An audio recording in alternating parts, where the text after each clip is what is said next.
Toss to White. He's in! Patriots win the Super Bowl! Welcome to Patriots Touchback Podcast.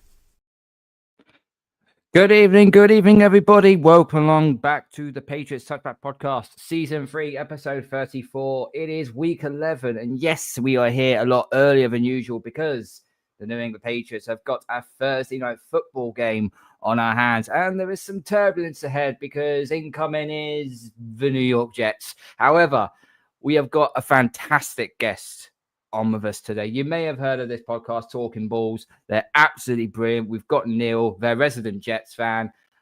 Neil, good evening, sir. How are we this evening? I'm doing awesome, guys. Thank you very much for having me. No worries at all. Kieran, as always, welcome back, mate. Hope you've have you now, got your cooking done and out of the way after yesterday because yeah, thank you. Yeah, you're all good. We gave you the credit where credit was due. So you can live on that one now. But yeah, new game, new things to predict. Yeah, I was quite strong yesterday on my feelings towards this game. So yeah, You've been very strong in the group. You've been very strong in the group chat. Let's put it that way. Yeah. Before we get cracking on with the show, the link to Talkin Balls' YouTube channel is in the title. It is also in the description below. So please make sure you go check them out. Make sure you follow them. Make sure you subscribe to them. They're also on their podcast platforms as well, Spotify, Apple, and so on. And you can find us also on Spotify and Apple. Smash the like button, gronk, spike the subscribe button, tell all your friends, and follow us on all our social media platforms as well. Mostly follow us on Instagram. We put our posts out. We try and make it as fun as we can. Neil, thank you for coming on. Much appreciated. I know we feel itchy on this here podcast. No, when all these Patriots. It's fine. Listen, we're going to try and be as professional as we possibly can. Okay, despite the fact we're an in-division rival, we've been perfect been all right with the Dolphins guy. I've been all right with Matt from UK Bills. He's a good lad.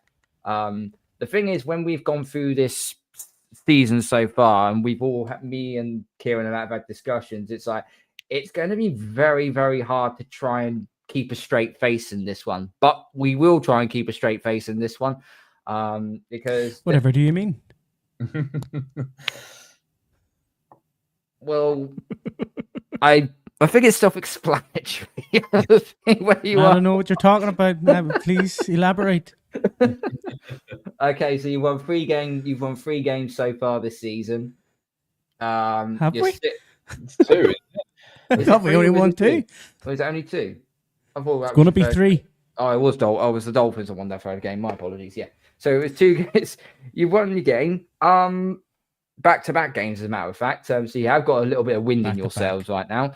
I did not expect. I mean, I did not expect you to beat the Bungles, but it is what it is. But last week you come off a win against the Cleveland Browns, which we beat convincingly. But you needed to win. What have you made so far of the Jets' turbulent season, so to speak? Just the same as every year, basically, only with a different quarterback. Yeah, that's pretty much it. Yeah, we lose, we get hyped because we think we've got a good quarterback, and then we just start losing again, and then we go, right, well, it's back to normal. Yeah, we'll just sit here and cry for an hour. But why are you always in this sort of funk? Because that's what I don't get. Because you do have some good players. Obviously, you've got Garrett Wilson, you've got Breece Hall, you've got Will McDonald at edge. You have got some, and your offensive line is actually not that bad, to be honest with you. Yep. So you have got good pieces around you. But the thing is, we just can't pinpoint. I mean, you're in New York City, so it's a different breed when it comes to trying to win games. Because when you win, you get praise, and when you lose, oh my! I listen to the WFAN sports radio with a laugh, and it's just a complete and utter meltdown every single time I hear it when it's to do with the Jets or the Giants, any New York team basically, which is not Buffalo. Well, I don't know what it is specifically. All you can really say was we seem to have the players, because every year we get stoked about this, and we get stoked every preseason. We go, look at us, we've actually got a good team this year. When we got Aaron Rodgers, then he broke his obviously Achilles gate, so he was out for the season, and then we were stuck with Zach Wilson again for a year. Then we get rid of Rodgers. And we get Justin Fields, and we all get sort of hyped about Justin Fields. Oh, Justin Fields didn't get a chance, blah, blah, blah, all that carry on. He's going to get a chance with the Jets. And then, man, I don't know. I like Justin Fields, but he just takes too long to throw the ball. But I don't know what it is with the Jets as a whole. I think it's more coaching. The coaches don't get their chance. We were making headway with Robert Saleh after, I think it was the third season. We were actually doing all right with Robert Saleh and decided to sack him when I think we're 3-4. Going, we can't. What did Woody Johnson say? He says we can't let go of the Jets' best ever team and let Robert Saleh run it, but give it the defensive coordinator.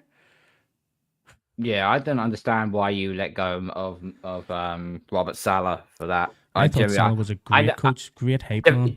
You were sound. Defensively, you were a problem. If anyone put any points on you, you tip your cap to them. But offensively, was always a little bit hit and miss. Go on, Kez. I was just gonna say, like, I have a bit of a catchphrase on this show when it comes to talking about teams rebuilding and their kind of rosters and stuff, and that's bad franchises make bad decisions. So, do you think that the greater problem is more upstairs than anything? Because this seems like no matter who the head coach is, no matter who the quarterback is, regardless of the good players on the roster, something is just festering in the air at MetLife Stadium, and that applies to the Giants as well. Yeah, because if you read what happened with Robert Saleh and the last GM, like, apparently Woody Johnson kids were telling him what to do and things like that there. So they were going to the GM going, no, you need to draft this guy because he's pretty cool. And Woody Johnson, the GM's like, what do we do here? Like, you know what I mean? My boss's kids are telling me what to do. And all of this didn't come out until he left, and we were like, what the hell's going on? Like, so, and then even now, Woody Johnson's going, yeah, we need a quarterback that can throw the ball. We need to get a couple of, when the quarterback can't throw the ball, then we're in trouble. When we've got a quarterback like this, we shouldn't be winning games, sort of thing. And it's just like, we need to get. I think Woody Johnson needs to go out. But would that change anything? Does it change anything? You don't know. I think I'm just used to it now, where I'm like, we just lose and that's it. The problem is, though, the worst thing you can have in a franchise is in a fan base is apathy.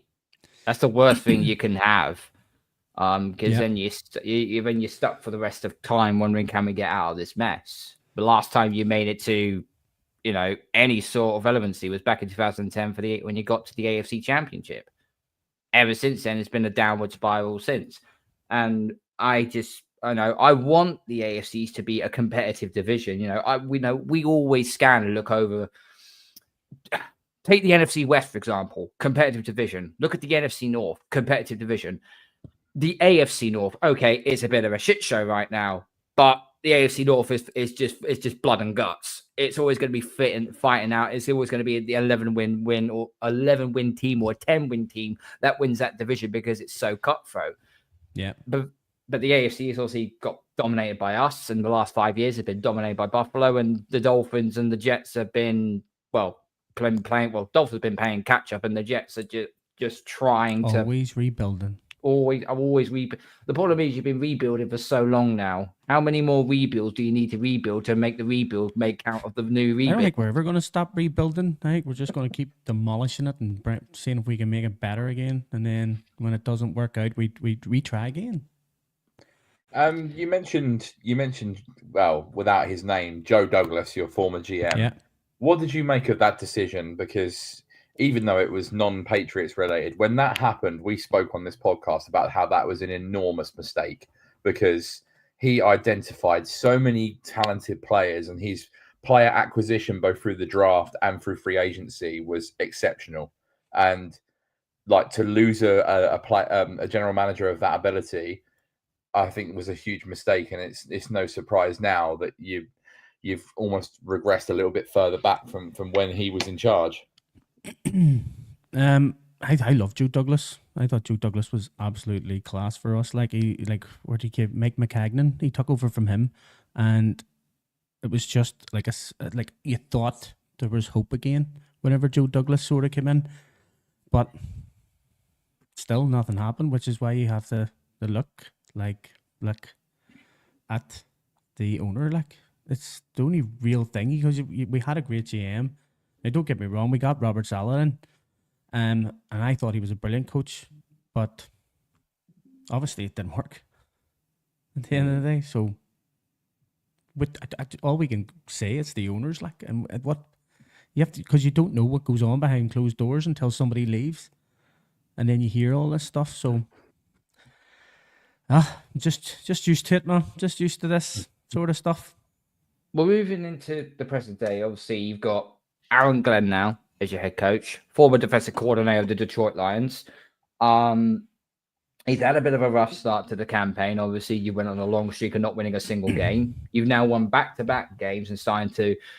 Your defense is your best unit out of the two. I mean, I could argue just your special teams is actually your best unit. See, that's the thing with the Jets, that it when the defense plays good, the offense doesn't. When the offense plays good, the defense doesn't. It's just, I don't know. It's just a paradox. It seems every week, like they both just can't play well in the same game. Like if you look at the games where the Jets have won, it's been like 30-point games, and it's been like really close. You know what I mean? So like, but when the defense keeps the scores low, like at the what do you call it, the most boring game ever in London against the Broncos. I mean, the Jets just couldn't do anything at all. I mean, at least freaking who was the Titans quarterback back in 2009 at the time? Gary Collins. At least he had the excuse of, well, it was blizzard, it was a snowstorm, so at least he had the excuse of not being able to pass the ball. Justin Fields had no excuse to pass the ball. I know the weather in the UK is absolutely shambolic, but even still, it was a perfect day, and yet you could only throw. I know Denver's defense is supposed to be one of the best in football, but come on, surely you've got to string at least 2 or 3 passes together. The man pump faked I don't know how many times in that game. It was just throw the fucking ball, man. Jesus Christ. Was you actually there at the there at the top of the game? We were there, yep. It was one of the most boring games of my life. Hard to watch games. I would probably raise you on that one because I was at the Frankfurt game when we played the Colts, and that was bad. That was bad. So I'll raise you on that one. I think I'm convinced that the NFL hates its international markets because they just keep sending absolute shit every single year. You know, Madrid are getting it this weekend. You know, Commanders Dolphins is going to be pretty naff. I mean, Germany got a reasonably good game at the weekend, but on paper, you see, the thing is, Germany and all these games that came before the season. We thought that the Germany game was a shit game because it had the Colts in it. And then the Colts just somehow start fucking balling out, or Jonathan Taylor balls out, and Daniel Jones somehow fucking, I don't know what happened to him in the Colts, but you would have thought that was a terrible game pre-season, and then you come now and it's like, oh, this could be interesting. Just on Aaron Glen for a minute, Neil. What have you made of his tenure so far? If you just remove the record for a second, you know, as him as a coach and kind of the culture and identity that he's brought. And one thing I want to mention before I let you answer is, I saw he got a little bit snappy with the media the other day. And I don't know whether that's a pressure thing or whether that's just his personality. I obviously don't know him as a coach that well. I've not followed him career, but I heard he got a little bit snappy. And I was like, oh, is that a little bit of a, you know, man under pressure? But like, you know, what do you think, if you take the record out of it, how has he done so far as a head coach? It's if you look at the record, well, you obviously you can't take the record out of it and give him an appraisal sort of thing, because the record isn't good, but most Jets fans would say that they want Aaron Glen to do well because he was an ex-Jet player. He was at a Lions team that fucking dominated. Their defense dominated. But you know what I mean? You got to give the man time. I mean, the same with Dan Campbell. Dan Campbell came in and did absolutely terrible at the Lions in the first year, and then just progressively got better once he instilled his guys, instilled his mentality into them. Like, so I want him to do well, and I want him to stay on. I don't want them to sack him. I want to see what happens next year to see if there's any progression, and then make an executive decision on him. Because at the minute, it's just like, let the man have the season, bring in his own guys during the draft. I always think when a new coach comes in, it's not so much as how good is he, if he was very good on offense, very good on defense. I want to know if this coach is a very good culture setter. If you get that first bit right, everything else will then start falling into place. Dan Campbell did that exact same thing. He installed the culture. What was his term of phrase? We're going to bite off kneecaps. Right, bite off kneecaps. The rest of the NFL laughed their asses off for it. But actually, now you look back on it, thought, actually, do you know what? That was what he wanted to do. Mm-hmm. He no mercy. No, I'm taking no prisoners in this. So I think with the Jets, you need Aaron Glen's a first-time head coach, so he needs to install his culture in very, very quickly. Because as I said, the New York media will just eat him up alive, and this is why I think, you're the other New York team that's in the same stadium as you. They need a head coach which is experienced in this situation. They need it. Yeah. You can't just throw a rookie coach in there because that's an accident waiting to happen. But so is Aaron Glen. But if Aaron Glen can install the culture and install what the players are actually trying to do, you've probably won at least a third of the battle there. Now it's just a case of, and this is where we divert into obviously the trade deadline, because you sold off two key pieces, Sauce Gardner to the Colts and Quentin Williams to the Cowboys. Like they thought that freaking replacing him with Michael Parsons was a good idea, but anyway, I digress. You've ended up getting 5 first-round picks over the next 2 years. So it's not like you're like in the Tennessee Titans situation where you've got no capital, you haven't traded anybody off so you can build for the future. You've actually looked at it and gone, right, okay, we can get rid of Sauce Gardner. We can get rid of Quentin Williams. We can get first-round picks. Let's rebuild this team from scratch. Let's start over. We have got the ammunition to do it. So does that should give you confidence moving forward, knowing you've got all these picks there to use. I mean, they are lottery tickets at the end of the day, but when you got first-round picks, have first-round picks, your GM should be able to nail them down. And I say should in quotation marks, but we did sort of fleece them two teams with them picks as well. Like, you know what I mean? I think we got a lot for them two players. Don't get me wrong, I love both of them, but I think we got a hell of a lot more than what we deserve, what they were worth. Like. But I guess the concern will be is that I completely agree that the return that you got for Quentin Williams and Sauce Gardner was excellent, albeit you lost 2 very good players that are still young enough to be part of a rebuild if need be. But I guess the concern will be, and this went through my mind, and I'm sure a lot of other people, and maybe even some Jets fans felt this way, is that you've got the insane amount of ammunition over the next couple of drafts. But do you have enough confidence in them making the right decisions? Because it's all very well having the ammunition. Nope. But if you don't have it, that was a very quick answer. Never would I ever have any. I know. You know what I've always said. What they need to do with them picks is just throw them all at fucking like a Lamar Jackson or a Joe Burrow and go give us him, and that'll do. We've got a fucking quarterback. We've got a great O-line. There we go. We've got the wide receivers. We've got the running back. We put Joe Burrow. Give 3 first-round picks for Joe Burrow, and we've still got 2 first-round picks of our own. See the 3 first-round picks we got? Throw them for Joe Burrow. Get him over here behind a good line and see how he does. No, that's all That's all Burrow needs is a good line, and then he'll actually do well, and a defense as well. Because what's going on in Cincinnati is a fucking clown show. But anyway, 100%, and they need to free up cap space, so they need to get one of them big contracts off their belt, like in order to fix that shit show of a defense. Yeah, no, 100%. I mean, like, it's difficult because you never know what you're going to get coming out of the draft. You know, coming into the season, everyone was pretty certain it's going to be Arch, it's going to be Lenoris Sellers, it's going to be potentially Drew Aller, Mendoza. Garrett Nussmeier, and now like the names have completely flipped. And then you've got guys like Daniel Jeremiah and other draft analysts saying this draft class is almost as bad as you know as this year's in terms of the quarterback position. So like.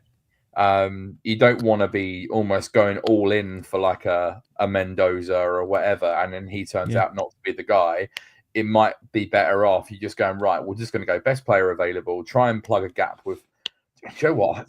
My mate said this to me the other day, and I genuinely could see it happening. Kyler Murray, I think, is a free agent this summer. I think Arizona cut bait. I could see Kyler Murray to the Jets on a 1-year deal to plug a gap, and then he can't see over. He can't see over an offensive line. He's flipping useless. It's like I agree. It's like a toddler who's stolen my mobile. It's like my son who's stolen my mobile phone. Give it back. I mean, he's an upgrade on what you've got. Like he would be okay as a stopgap. And then if you're looking ahead to 2027, where you potentially got better options coming out, then that might be the answer. But yeah, it's just hard to know when you've got all that ammunition whether you're gonna use it on the right players. Do it right. Yeah. No, I honestly think that we need to throw the 3 first-round picks at Joe Burrow. I've said this in my podcast yesterday, and it's like throw the 3 picks at Joe Burrow. Give us a quarterback that's actually you know is good. He's young enough. You know what I mean? You did it half-assed with Aaron Rodgers. You got a good quarterback, but got him at the tail end of his friggin' lifespan. Like, do you know what I mean? So get a good quarterback, send his prime, bring him in, see how he does, and then we'll know what the issue is. Like. Will the GM actually do that though? Will your new GM actually do that though? Because you're fired. There is a lot of rumors and talk about it, which makes me excited. Do you know what I mean? Because it is actually happening. There is actually talk about it. Like, I heard rumors about the Kyler Murray thing as well, that the Jets are interested in him. But I think Kyler Murray's just out for Kyler Murray. You know, he's not a team player sort of thing. He's just out for himself. So nobody really like respects him on his team. Player. Yeah. You hear things about him like not being a very good teammate and not exactly setting the culture and being a leader in the locker room, and that's not really what you want. I mean, the player himself is fine, but like, yeah, he'd be a stopgap. But yeah, it's gonna be interesting. I mean, I don't see Cincinnati shifting Joe Burrow. I mean, 3 first-round picks is a lot, but if you want to give him Justin Fields as well. I'm sure Jamar Chase is going to be delighted when he gets one target again. He's going to want to trade it. The thing is, the Bungles, they paid Joe Burrow, they paid Jamar Chase, they paid T. Higgins. I mean, if they traded away Joe Burrow now, like, what was the point in even paying them if you're going to send the face of your franchise away? It would have just made absolute no sense. That's franchise killing. That would be. So as much as I could see it. Look at it and go, look how well we're doing with Joe Flacco. We could do it with any quarterback. Maybe it's not Joe. That's a dice I would not want to roll. That's a dice of death I would not want to roll with. We spoke to Ollie from UK Browns a couple of weeks ago and said, what makes it more difficult for teams when you're struggling is seeing a former player do well with another team. And obviously they've had Baker Mayfield leave the Browns and go on and play like really well with Tampa Bay. Flacco, they moved on. He's gone to Cincinnati and kept them somewhat alive. And then obviously Sam Darnold, who looked like an absolute disaster with the Jets, has gone to Minnesota and looked good. Gone to Seattle, looked really good. Put them in a good position for a deep run into the postseason. And as Jets fans, you must be thinking that is just so bloody typical that he's moved on and actually looks half decent. Like, I still have a plaque in my man cave with Sam Darnold on it whenever he got drafted by the Jets, because I thought he was the one. I just knew he was going to be the one, just not with us. No, he was good coming out of USC. But the thing is, what I've noticed that whatever quarterback goes to the Jets, they don't do very well. The minute they go somewhere else, they perform really well. Yeah. And I just don't understand it. There's something in the Hudson River which is making them play like, well, bad water really, but I don't know. Well, that's it. Everybody says every time if somebody goes to the Jets or a new coach goes to the Jets, they always have to change the culture. We have to change the culture. So obviously something's going on behind the scenes that we don't know. So hopefully the culture gets changed. But my optimism dwindles a lot the more we get into the season. At least there's one thing we can be certain of is I don't think we're going to see Zach Wilson go anywhere else and look good because that guy he's nothing but a granny shagging bell end, that bloke. Like exactly. There is no chance that he is ever going to go anywhere and look good because he is terrible. He's third string at the Dolphins now, isn't he? I know. Quinn Ewers took over him as the backup. But yeah, that made me happy. That's one of the happy times that he hasn't amounted to anything. Yeah, it was so useless. I don't even know why they drafted him because it was just like there was even talk of him going before Trevor Lawrence, and I was like, what is happening here? That class is just looking historically bad, isn't it? I mean, yeah. So Mac Jones is probably looking like the most consistent out of all of them at the moment. Do you know what? Mac Jones just went into the right system. See that system that he's in? He's just a Brock Purdy 2.0. He's just they're just the same people, they're just in the right system. I've been keeping repeating this for like the last 3 or 4 weeks now. It doesn't matter what quarterback you put in on the 49ers offense. Kyle Shanahan's offense is the most friendly quarterback offense you can do. You could put a dustbin in there and that dustbin will probably still throw for 300 yards or 3 touchdowns to the passer rate of 135.8. It's just that easy for them. Justin Fields might pass for more than 54 yards in that offense. No, he'll still try and run somewhere. That's probably That's debatable. Have you seen what they tried to do with Trey Lance? I don't know. I thought Sam Darnold would have been brilliant in San Fran if it hadn't been for the emergence of Brock Purdy. Yeah, I thought Sam Darnold would have been. I think Darnold would have thrived in there. Yeah. Do you think Justin Fields at some point undergoes one of those really random position changes? Because as a quarterback, we can tell that he really struggles in terms of throwing the ball, like his accuracy, like he's not doing anything. But he's a pretty good athlete, a pretty good runner. At some point, if he's just not getting any looks as a QB, nobody wants to know. Do you think it's like he considers converting to running back or tight end, because he's got the athleticism and the size to potentially do that? He could, yeah. I think he would be better at it. To be fair. You're seeing, I know it was he wasn't even drafted. Well, he might have been drafted. Felipe Franks, the old quarterback from Florida, he was at the Atlanta Falcons, and I think he was a UDFA, but he was a quarterback in college, and he's now exclusively a tight end, a rotational tight end at that. But you do sometimes see that they just want a job and they want to keep playing. So wasn't Julian Edelman? Was he not a quarterback in college too? He was a quarterback at Kent State, and then Belichick turned him into a wide receiver because there's obviously he was more built for the receiver position. Lo and behold, he became my favorite player. Take another quarterback? Was it not Malik Wilkinson or something like that? Another quarterback? Malik Willis. Maybe was it Cunningham? No, Cunningham. That's who it is. Cunningham. Malik Cunningham, yeah. Yeah. Is he not a wide receiver now too? Don't know. I'm not sure he was we're going to make him into a wide receiver, but probably not.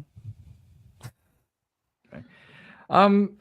What have you made so far regarding of our team? Now, I know we've spoken of this to the Dolphin UK, we've spoken about it to Bills UK, and they seem to be week 2 against the Dolphins, it was a bit hit and miss. You don't know what you're going to come out with, but we're now 10 weeks in, and it does seem like a lot of people are starting to come around to the fact now that the Pats not only are back, but they are more of a threat than they realize.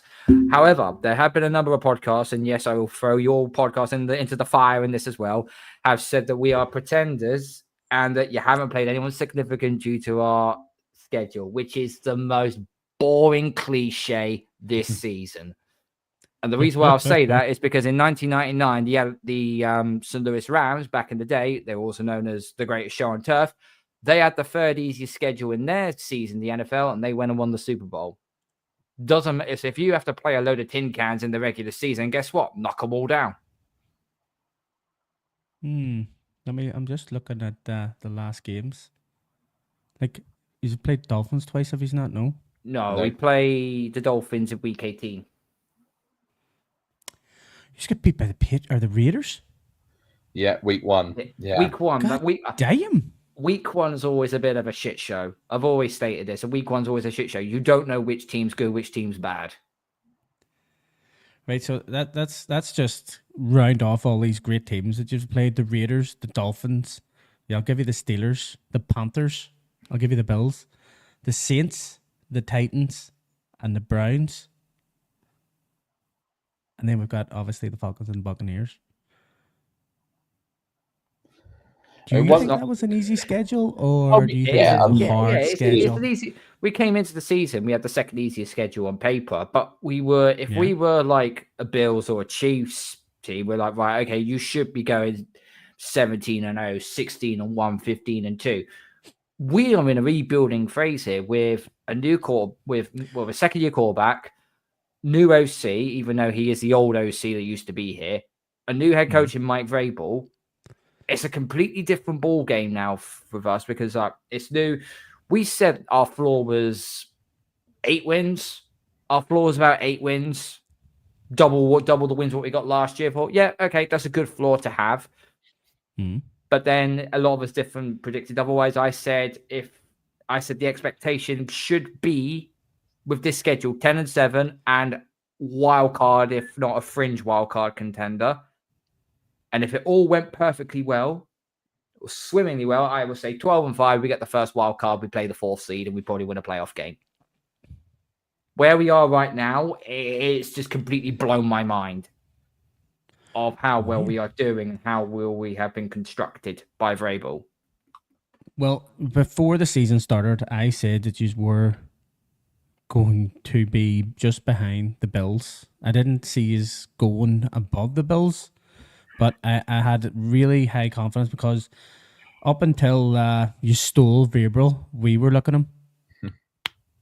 So, like, you could have stuck with Jared Merrill for one other season just to help us out. Like, no, and I tell you this for a fact right now. We was in when me, Kieran, DJ, and Nick were at Wembley watching that Jags game last year. That was the moment that we knew, yeah, this team ain't going anywhere with this head coach. And we said this, and Kieran backed me up on this. When we did the review show, when we got back, I turned around and said, this coach ain't going to take us anywhere. Yeah. I mean, I wanted Vrabel before Mayo took over. But I think you used to go back to saying Vrabel, we stole him. I think Vrabel. We were after him until you just went. I think he deliberately initiated stuff with the Jets in order to get Robert Kraft's attention to be like, yeah, you know, the Jets want me, but if you want me, I'll come to you. Like, I think it was a little bit of mind using us. Yeah, because obviously the previous year, he was inducted into the Pats Hall of Fame. So there was some talking going on and say, stay quiet for this year and then come to us. Some cracking Patriots aren't they? I mean, just going back to our schedule, I mean, look, you know, we're under no illusions that we have played a lot of really terrible teams this year, but we also have beaten 2 pretty decent teams on the road. Our strength of victory is very similar to the Colts and the Broncos, who we're the top 3 teams in the AFC. They also have had very favorable schedules. The Broncos' best win is against the Eagles on the road. They've not really beaten anyone else decent. The Colts, I think the best team they've beaten is the Chargers. So it's not just us. Like, you know, the top teams in the AFC at the moment are, you know, benefiting from a light schedule, and the fact that the top teams in the conference historically, Kansas City, who don't look as good this year, Buffalo have had a wobble, Baltimore have sunk because their quarterback's been out all season, and similar Cincinnati. So they'll win their division. The Ravens will be in. They'll win the division. Yeah. So like we've all us three have taken complete advantage not only of the light schedule but also of the top teams bottoming out a little bit. But I think the difference is that, you know, we've strung all these wins together and we've now knocked off Buffalo and Tampa Bay on the road. So like, as much as we've beaten up on bad teams, which we weren't doing last year, you know, we lost to Tennessee last year. Like, and this year we absolutely stomped them into the ground. So like the progression for us has been incredible. And now that we can have these 2 big wins on the road to back it up, you look at the rest of our schedule now, I don't think there's more than 2 losses left. And that's, to Buffalo and Baltimore. Like if worse comes to worse, we lose those 2 games. We finished the season 13-4. Like that's just insane. Like, and you could say the way things are going, we might actually win them games. Like you never know. Like, so we have exceeded incredible expectation. But yeah, I think as more time goes on, the excuse of the schedule maybe lessens a little bit depending on the outcome of the victories. Well, that's it. Well, we've said in our own podcast that once, like the Buccaneers game was one of the things we went. If they beat the Buccaneers, I think they're there. Were you even used to even think they were going to win that game? No, no. We thought all good things hard. We'll probably get. We were mostly predicting a field goal victory for the Buccaneers, like really close game, and we just so happened to go down there and get the win, and now it has kind of shifted the opinion a little bit. Yeah. So can I ask, like how hard was it for you having no good quarterback for a couple of years? Well, this podcast has only been going. So this podcast has only been going into its 3rd year, and so we've known nothing but shit. So I think it's been turbulent, shall we say? I think turbulence is like, okay, going from Mac Jones to Bailey bloody Zappi, Jesus Christ. You had Cam Newton at one stage as well. Yeah, we had Cam Newton, but he wasn't the Cam Newton from Carolina when he was in his prime. He was Jacoby Brissett. Yeah. That was rough as well. Yeah, Jacoby was rough because obviously he was the head coach. You watch him play at Arizona this season. He's actually been playing half damn decent. And up until last week, he got slacked up by Seattle. But yeah, I mean, like we've gone through a bit of a chain. I mean, obviously, going from Brady to Cam Newton. But no, it has been horrible. But it's not like Go on. Yeah, it's not like that we have, we wasn't expecting to be tailed off. And, once Brady or Belichick had gone, then, I was like, we'll just continue to keep on winning. A lot of the fan base still had that in their heads. I looked at this and go, the minute Brady walks out this door, then not the downward spiral, but the slow decline will start. Just like Detroit with the Red Wings from Detroit. When they had their empire, they had their dynasty. And then as soon as they fell off due to one incident, that's it. They just tailed off. And they've never been into obscurity since. The only common comfort that we've got is we've sucked so badly over the last 2 years and we were ended up in the right position to get the right quarterback. I think we were lured into a false sense of security a little bit because, Newton was the stopgap and he had a couple of okay games, but we knew that he weren't the long term. We then draft Mac Jones in the first round, who looked pretty damn good as a rookie. And we thought, okay, well, we've had one little off year and now we seem to be back in it because we made the playoffs that season. And then Josh McDaniels leaves and Bill Belichick has a bright idea to put a defensive coordinator as OC. And Mac Jones' confidence and play just went down the shitter. And then we ended up with Bailey Zappi, who's not an NFL quarterback. And then went through an absolutely turgid 2 years, and then obviously drafted Drake May and Jacoby Brissett. Like, okay, it did feel a little bit for Jacoby Brissett last year because he had barely any weapons, and the offensive line was quite possibly the worst offensive line the NFL's seen in 20 years. Yeah. But like, as soon as Drake May came in, like it was quite clear that he had enough about him to give us positivity for the future.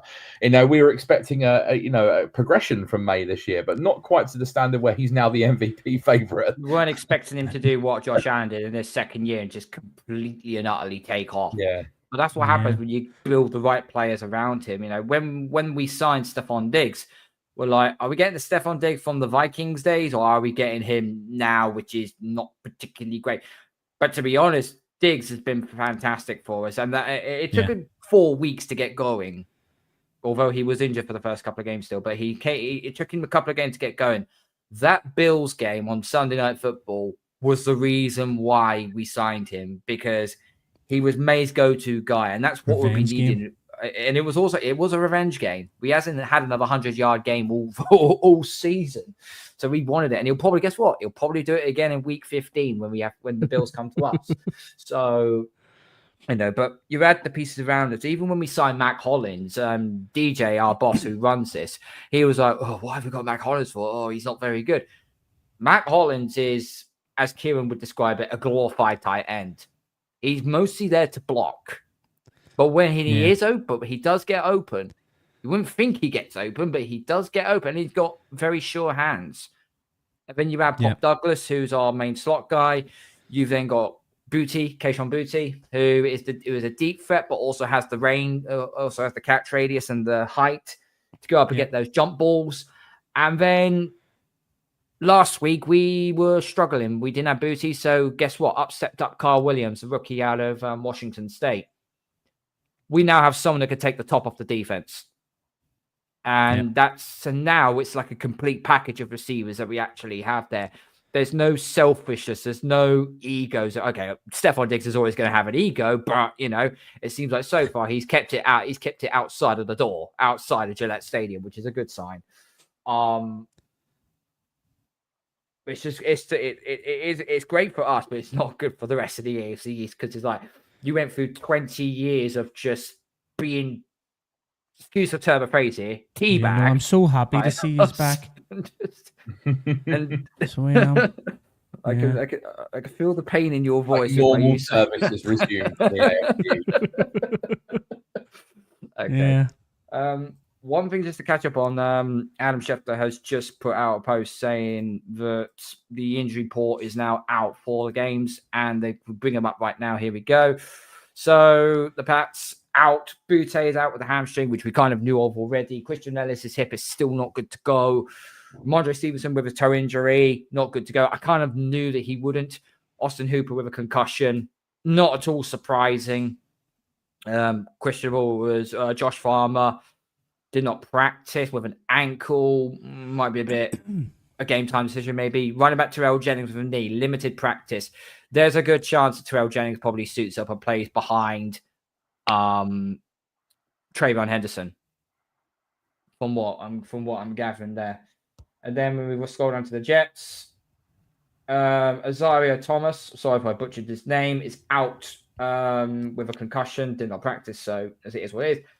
Garrett Wilson already got confirmed to be out a few days ago with a knee injury, which that's probably why Aaron Glen got so pissed off with at the media portion of training, when he basically said, "I'm not going to tell you about the injury report because apparently one of your reporters know who's out." He was like, "I'll just leave it to him. Sure, he knows everything anyway." Do you think that in a way, Neil, that this is a little bit of a when it rains it pours situation? Because obviously you've just traded away 2 top players, and now 2 of your other key starters in Thomas and Wilson are now not going to play in this game. It's just like when things are going bad. Like I know you've won your last 2, so it's it's the best. Well, that's what I'm saying. Like we won our last 2 games there; they weren't there.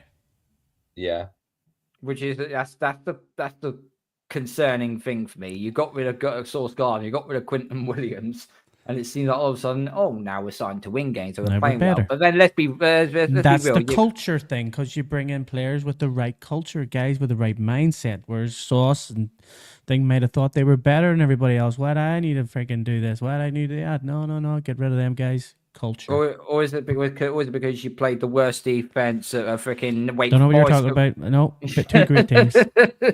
You play a worst 2 great teams. Probably Wake Forest could put 40 points on the Bungles, and then you beat a Cleveland Browns offense, which has basically got the attacking firepower of a water pistol.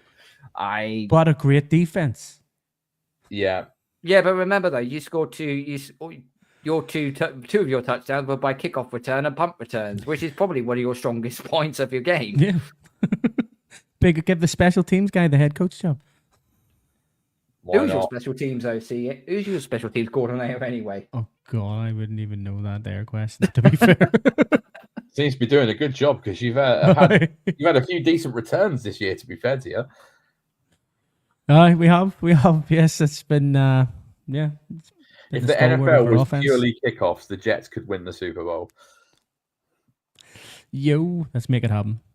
I think someone said to me, I will give you $1 billion to 1 for the Jets to win the Super Bowl. A lot of people would not take that. $1 billion to Put a one. pound on it, you know. I You do put a it pound every on it, year. Yeah. Neil, obviously, just on this game and on us as an opposition, you said about the discussions you've had on your podcast and whatnot. But see, we're coming into this game on a 7-game winning streak, just knocked off the Bills. And not only have we got the current MVP favorite at quarterback, but we also have a running back who absolutely blazed through the state of Florida on Sunday for 2 huge touchdowns. So, what's the nerve scale? Look, I think they around the NFL podcast they used to call it the P scale. What's that level looking like for facing this offense? You see, I'm now at a stage now where nothing can hurt me. So numb to it. I'm so numb to it. You're in Lincoln Park settings. Yes, it's one of those ones where, look, we go into every game thinking we're going to lose, and if we win, we're happy. You know what I mean? That's my mindset. I go in going, right, watch them lose again. They won. Happy days. That's my mindset. It has to be now. Nearly every single metric I see on here is the Pats are greater than, excluding Russian offense, which basically... Yeah, I wouldn't say you're better at Russian. No, we're not even close. I mean, Brees Hall's a fantastic running back, but he is going up against the stingiest running defense in the NFL. The only thing that slightly concerns me, and I mentioned this to Kieran last night, and that was the fact we are a short turnaround playing Thursday night football. I look at Thursday night football as the same as Saturday lunchtime kickoffs in the Premier League. You expect you expect the superior team to slap up the inferior team, and guess what? The roles reversed. Well, not slap up, but the inferior wins. You never bet on the early kickoff, and this is the same thing with Thursday night football. As much as I can say all about the stats, how well we're doing this, that, and the other, it still all goes out of the window because it is still a divisional game. I mean, the spread I found on here is like -12 for the Pats. I'm taking that bet. Which is, but I think all our scores on here saying we're covering it. But anyway, you see, the thing is, you're showing me injuries and all, and to our wide receivers, but Justin Fields doesn't throw the ball. So what do we need wide receivers? That's it. That's probably our going to be game plan is shut down Brees Hall. Go on and Justin, you got to throw the ball or scramble. Just throw on 3 running backs. Be fine. I joked last night on our show saying that we could basically give our secondary the night off in this game and just stick everyone in the box, and we probably wouldn't be threatened down the field. Yeah, it's going to be interesting to see how that matches up. But like the one thing I will say in this game is, like, as much as our line has been much improved, and we're happy with Will Campbell, you've got some players on that D line. Obviously, Will McDonald is pretty good. Jermaine Johnson's pretty good. Harrison Phillips is, a really solid veteran player. Like, you've got some pieces there. So, like, Drake May's not going to have an easy night in terms of dealing with the pressure. Like, he might have a lot of things open down the field, with you guys, banged up in the secondary, but he's going to need time to get it there. Yeah, 100%. He will do. Yeah. Right. Let's go into our predictions. So obviously Nick and DJ, they've already given our predictions. So Nick's gone for a 24-13 win for the Pats. DJ has gone for a 34-10 blowout for the Pats. Neil, we'll let you kick this one off. Are you going to be a homer, or are you going to or are you going to use your common sense? Wow. I was going to use my common sense until you said that. So I'm going for the Jets. I have no common sense anymore. That's that. I'm going for the Jets. I'm going to go for a big score. We'll go 24-21. Last kick of the game, Jets win. 24-21 Jets, okay. Kieran? Yeah, we had a question earlier saying, try and bring it up if you can, Carl. I can't remember who it was from. It's from Robert Salah. Is this a trap game from the Pats, or is it a total blowout? Yeah, I'm sorry to say, Neil, I think this is going to be a total blowout. And I think deep down you probably know that's going to be the case. I did do that until he said common sense. Yeah. I feel like one thing that might happen, Neil, is that we on our first defensive drive of the game, if you start with the ball, you might score a touchdown on the first drive because our defense normally needs that in order to wake up for the rest of the game, which has been the case the entire season. If we start with the ball, I fear for how many points we could potentially rack up early on. Wow, hurtful. Sorry, mate. I'm going Patriots 35, Jets 9. God damn. Yeah. Don't you know we've a really good special teams? Yeah, you do. But and I'm going to, shout out former Patriots kicker Nick Folk with making 3 field goals in this game. Still a solid kicker. I don't even get the fucking touchdown. No. Well, I'll go one better than you, Kieran. I've not gone into the 30s. My score for this one is 28-12. Is that 4 field goals? That's 4 field goals, yeah. Oh, thanks. I'm giving Nick Folk some love.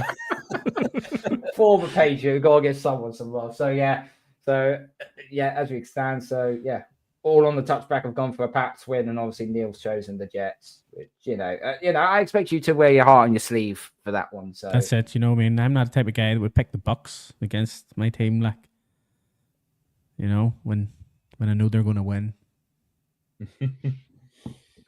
Okay. Right, now we get into the fun part of this little preview show we always do, known as our Blazing Six. If the results from last week is a straightforward, Kieran won last week, got 7 points. Me and Jamie from Bucks UK, we got 6 points. So Kieran takes a 2-point lead over me right now. It's only 2 points, so I guess it's still a long way behind. So Neil, it's your opportunity to try and claw back some points and see if you can get this. See if you get this right. So we've got 6 games on the schedule. I've had to throw one shit one in there, but the actual slate for this week, it looks really, really good, actually. Some really interesting games here. We'll first start with the shit one, though, and it has to be the game in Madrid. Washington at the Dolphins. Dolphins are favored by -2.5. Neil, we'll start with you. Who have you got winning this and who covers? I'm taking the Dolphins in that there, yeah. Marcus Mariota and Terry McLaurin. Marcus Mariota starting, but Terry McLaurin, he's over there, but apparently he's not starting, so I don't know why he's there. So there's just too many injuries on Commanders, and the Dolphins just fucking destroyed the Bills. Kieran? What's the spread, sorry, Carl? -2.5, Dolphins. Yeah, I'll take Dolphins at the points as well. I agree with Neil. I think they'll be on a high after that win against Buffalo, and Washington are just so banged up. Like they're not competitive at the moment because they're so banged up. And yeah, give me the Dolphins in this one. Krosky, what do you call your man? Bill Krosky. He's demoted to RB2 now as well.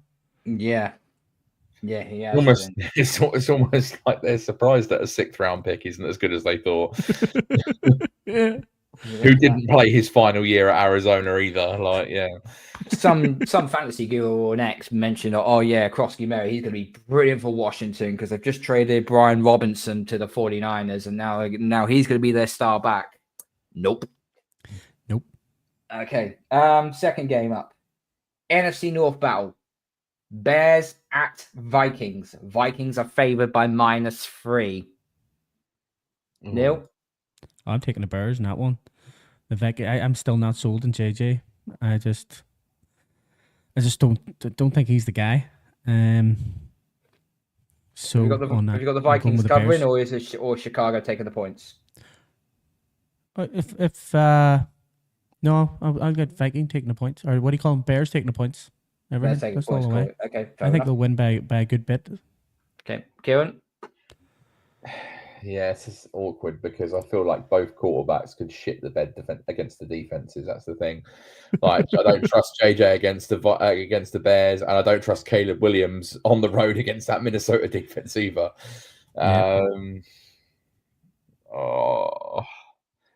Give me Minnesota. I'm going to go Minnesota. Minnesota. Do the Bears cover? Is it 3? Yeah. No, I'll take Vikings at the points. Vikings at the points. Okay.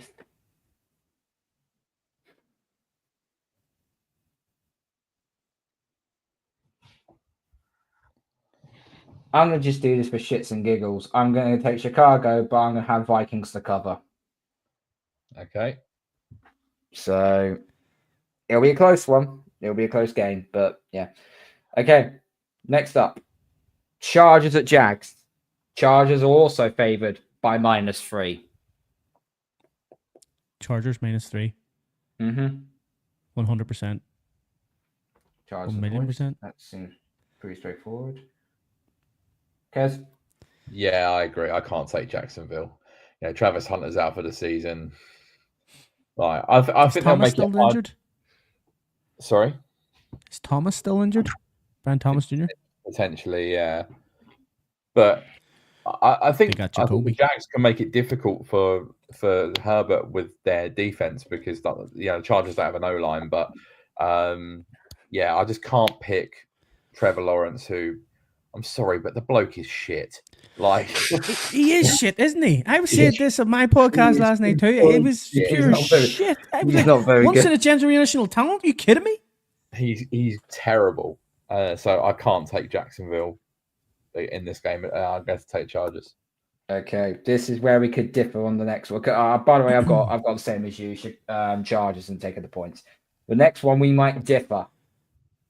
Bucks at Bills. Bills are favored by -5.5. They don't have Dalton Kincaid, and the Bucks do stop the run pretty well, unless it's an explosive play. I'm going to Bucks. What, straight up, or the Bills covering? Straight up. Ooh, that would be massive. That'll be brilliant for us. Massive in terms of our division, that's for sure. Yeah, Definitely. straight up. Kez? I feel like I'd feel more confident about Tampa Bay if they had players coming back, and we're not sure whether Bucky Irving and Chris Godwin are going to play just yet. So I will go Buffalo to win, but I think the Bucks cover the spread because I think this will be a really close game, just like it was with us last week. So.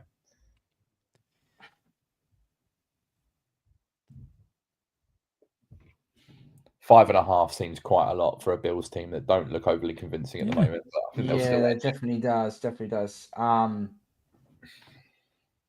Yeah, I'm gonna have to go with the same as you, Kez, I think, on this one, because as much as I don't trust the Bills right now, if they get that running game going, then it could be lights out. The problem is, though, Baker Mayfield, when he has a fourth quarter and isn't the final drive, we know how clutch he can be.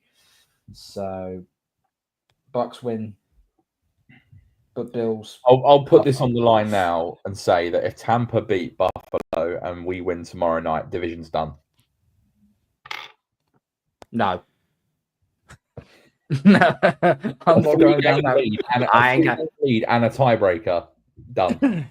So you don't think Jets are going to generational run here and go 10-7? I've got more chance of getting the job on first things first. But anyway, right. This also has big implications. Chiefs at Broncos. Chiefs are favored by -4. No,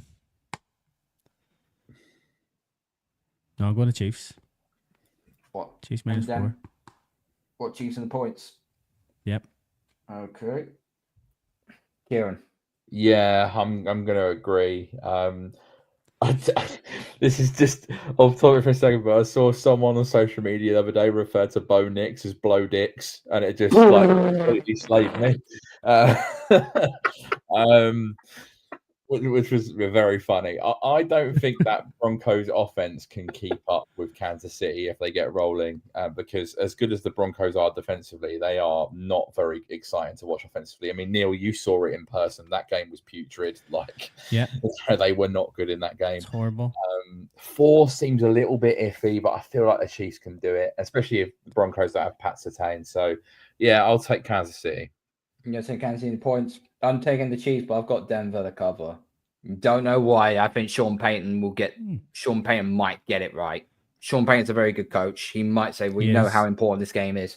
So that might be Chiefs telling loses. different. They're in shit streak because they'd be 5-5. Like, that's not looking good in terms of their playoff, potential. No, the problem is they always make it to the playoffs and just end up playing better at the playoffs. this is what we'll find out sooner or later because they play the Broncos this week and then next week they got the Colts. If they go back-to-back losses, then I'll be, if I'm a Chiefs fan, then I'm pushing the panic button because you still got to play the Chargers, you still got to play Denver again, who have beaten you already. Both teams have beaten you already. And you got to play funnily the enough, Texans at some point. Is it Texans? No, you got to play the Titans. I think they got to play the Titans. and if they do win the next 2 games back-to-back and revive their playoff hopes, they also knock off the 2 teams that we're in direct competition with for the conference championship, and we would be in clear first place of the conference. So, all being well, they'll do us a favor as well as we have to obviously take care of our business. But it could be interesting in terms of deciding the conference champion, not just Kansas City's playoffs. Okay, and the last game up is Sunday Night Football. Lions at Eagles. Eagles are favored by What a game! 2.5. What a fucking game this is going to be. Eagles are favored by what? 2.5. I'm going the Lions. Say that again. What are you going for? Going the Lions. Oh, the Lions. What, to cover or? The Lions. Okay, sorry, I missaid that. Okay. Yeah. Just straight up Lions. You're going for a lot of just straight up, not many covering. Yeah, I'm a gambler. Yeah. Okay, Kieran. Yeah, this is really hard. This is such a good game. And you know me, Carl, I go balls to the wall on the Lions all the time because I genuinely think they can light anyone up just like they did last week. A Philly, just a little bit underwhelming considering their record. Yeah, this is really hard to call. I'm gonna stick with my thought of I don't know. Biting knees off. Do I go Lions? Yeah, fuck it. Let's go Detroit. Yeah, boy. Yeah, let's go Detroit. Lions in the points or Philly to cover?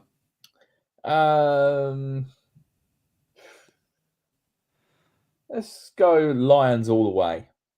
Okay. There we go.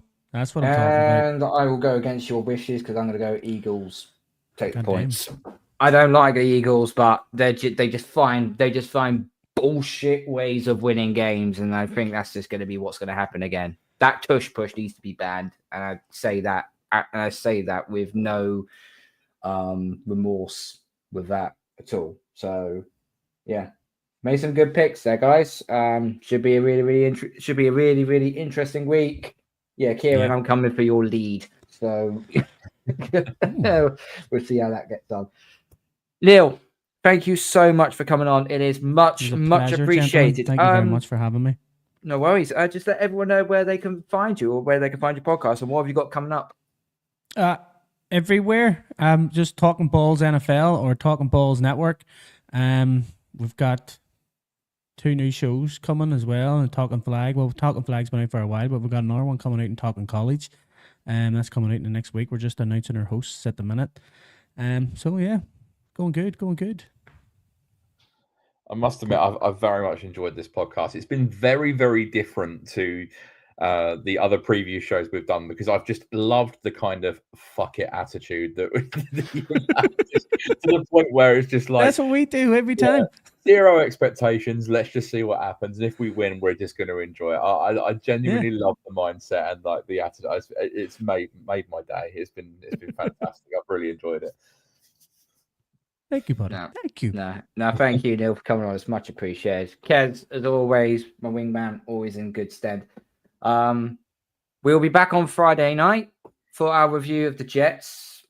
Hopefully we're reviewing another win and going 9-2 and not. Yes, I hope we're reviewing another win. Yes. Okay. Third in a row. And not a meltdown or somewhat, because if we did lose to you, oh my Jesus Christ, we're gonna get so fucking. You will be getting a lot of text messages on Friday morning. We will see. We will see. But yeah, we'll be back Just on don't text Friday me if night. you win though, because I don't want to hear it. No, We knew well, you were going to win anyway. no, because we're trying to develop a friendship. We're trying to develop a business partnership. So if we have to do this again, we need to be more. Need to have a level of decorum about it. So yeah, no, I'll just have a GIF. We didn't. A We didn't GIF. even. I'll send we you a didn't GIF even, that says Jets are going to Super Bowl. We didn't even. We didn't even bombard the Bucks UK when we beat. We just said cracking game, lads. And they basically said, "Yeah, cool. We'll see you in the Super Bowl." That was said. That was their short answers. Was anyway. Yeah, but I can never say that. Well, no, because you're in the same conference as us, so it wouldn't happen anyway. But no, Yeah. thank you, Neil. It's been an absolute pleasure. That's it very for much, us, guys. gents. Thank you so much for watching. Thank you to everyone that's been listening on the podcast. Make sure you smash the like button on the way out. You hit the subscribe button. Tell all your friends. Follow us on all our social media platforms. Make sure you follow us on Instagram, please, because we're trying to build up the followers. And make sure you follow us on Instagram. Follow the podcast on Spotify and Apple. And Talkin Balls' YouTube channel is down in the description below. It's also in the title. So go and click on that. Go and subscribe to them doing brilliant work over there. And their channel is growing at a significant rate. So make sure you go and check them out. We will be back on Friday night for the review of the Jets game. Until then, good night. God bless. Go Patriots. See ya. Go Jets.